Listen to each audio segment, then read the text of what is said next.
निशोभाच्या तिसऱ्या सदरात मी तुमचं स्वागत करते. आजच्या आपल्या गोष्टीचं नाव आहे गनिमी कावा. दिनू नावाचा एक मुलगा होता. अगदी किरकोळ शरीरयष्टीचा, साधा सरळ पण हुशार.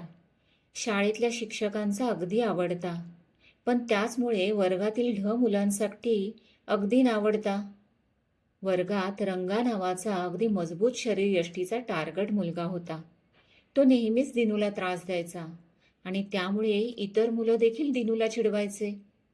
एके दिवशी रंगा असाच त्याची चेष्टा करत होता, तेव्हा दिनूने रंगावर आवाज चढवला. रंगानेही त्याला ढकलून दिले. रंगाच्या धक्क्यामुळे दिनू 4-5 फूट फरफटत गेला. दिनू उठून रंगाकडे गेला आणि तावातावाने म्हणाला, तुला तुझ्या शक्तीचा एवढा माज आहे काय? हे विसरू नकोस, माझ्याकडे बुद्धी आहे, म्हणूनच मी नेहमीच वर्गात पहिला येतो. त्यावर उर्मटपणे रंगा म्हणाला, अच्छा, मी माझ्या शक्तीने तुला पाडले, तू तुझ्या बुद्धीने मला जागचं हलवून तरी दाखव. हे ऐकताच दिनू मात्र गोंधळून गेला. तो तडक घरी निघून आला. घरी फक्त आजी होती. दिनू घरी एका कोपऱ्यात बसून रडू लागला. आजी दिनूच्या जवळ आली. तिने प्रेमाने त्याला शाळेत काय झाले हे विचारले. दिनूने आजीला सर्व काही सांगितले. सांगितल्यावर तो म्हणाला, मी तर रंगाला डिवचून आलो खरा, पण आता करू काय? आता तर मी शाळेतच जाणार नाही.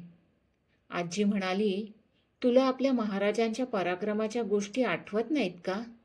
मुठभर मावळ्यांना घेऊन बलाढ्य अशा मुघल सेनेचा त्यांनी कसा सामना केला हे तुझ्या लक्षात नाही का? दिनू चमकून म्हणाला, हो आजी, माझ्या लक्षात आलं. गनिमी कावा. दुसऱ्या दिवशी दिनू सर्वात आधी शाळेत गेला. शाळेच्या मैदानात झाडामागे रंगाची वाट बघत तो उभा राहिला.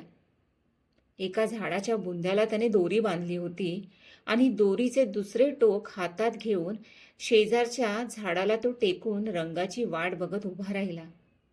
रंगा अगदी ऐटीत पुन्हा आता दिनूची कशी मस्करी करायची या हेतूने दिनूच्या जवळ चालत चालत आला. रंगा जसा झाड आणि दोरीच्या आवाक्यात आला तसं दिनूने ती दोरी ओढली. पायात दोरी अडकून हा अवाढव्य रंगा जमिनीवर कोसळला. सर्व मुलं त्याला बघून खो खो हसू लागली. हे बघून मात्र रंगा ओशाळला. दिनू मात्र पटकन रंगाच्या मदतीसाठी जवळ गेला. त्याला हात देऊन त्याला उठण्यासाठी मदत केली. हे पाहून रंगा अगदी गहिवरून गेला. त्याला त्याची चूक कळाली.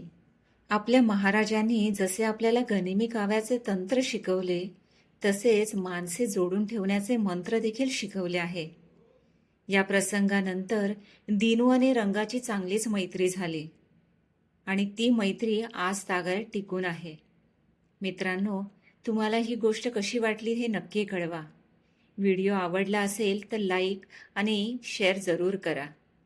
लहान मुलांमध्ये भाषेची गोडी निर्माण करण्यासाठीचे माझे हे प्रयत्न तुम्हाला आवडले असतील तर निशोभा या चॅनलला नक्की सबस्क्राईब करा.